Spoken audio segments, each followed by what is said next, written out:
Dan Sword, so you just issued a press release this morning about your hopes, not only your hopes, but your commitments to the town centre as we see it, beyond the local elections May 2nd if you get returned. Just want to go over this a bit. Well, it's a very clear message. If the Harlow Conservatives win the council elections next week and continue to run the council, the rebuilding of the town centre will start within days. No more plans, no more politics, no more promises.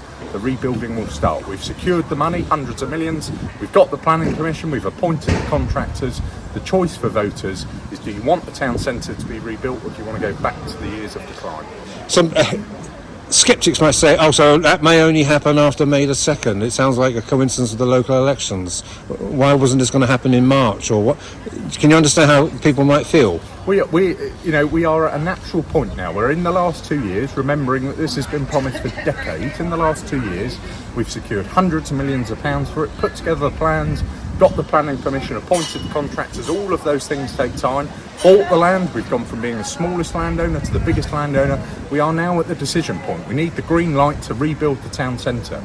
And what is that green light? Well, voters voting for us next week. If the Harlow Conservatives continue to run the council, the rebuilding of the town centre will start within days.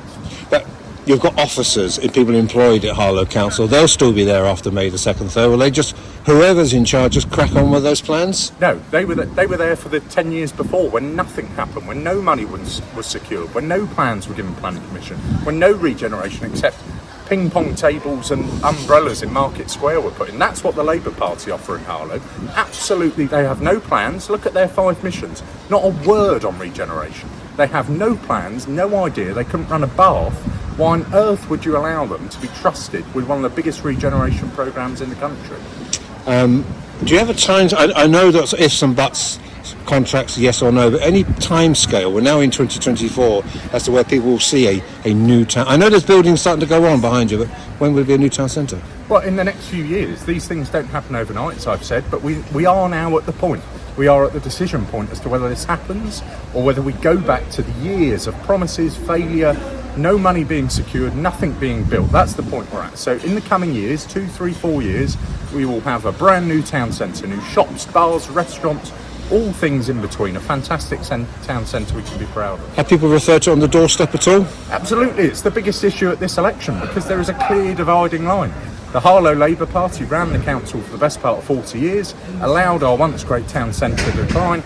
The Harlow Conservatives will now rebuild it. Harlow Labour don't even mention it in their election campaign. We're banging on about it every day. Then you go. Then I'm going to be late. What are your hopes for May the 2nd? You know, the national picture's not great, but do you think there's a difference local and national here? Well, the election at hand is who do you want to run the council? Who do you want to run the town? So, yeah, I think that absolutely is a clear local message here. What about Burt Mill Towers? Have people spoken to you about that? You see that, you say it is a big success. Yeah, absolutely. It's a massive thing. Again, when Harlow Labour ran the council, they allowed London councils to move their people here. We stood up for Harlow. We stopped Newham Council buying that development.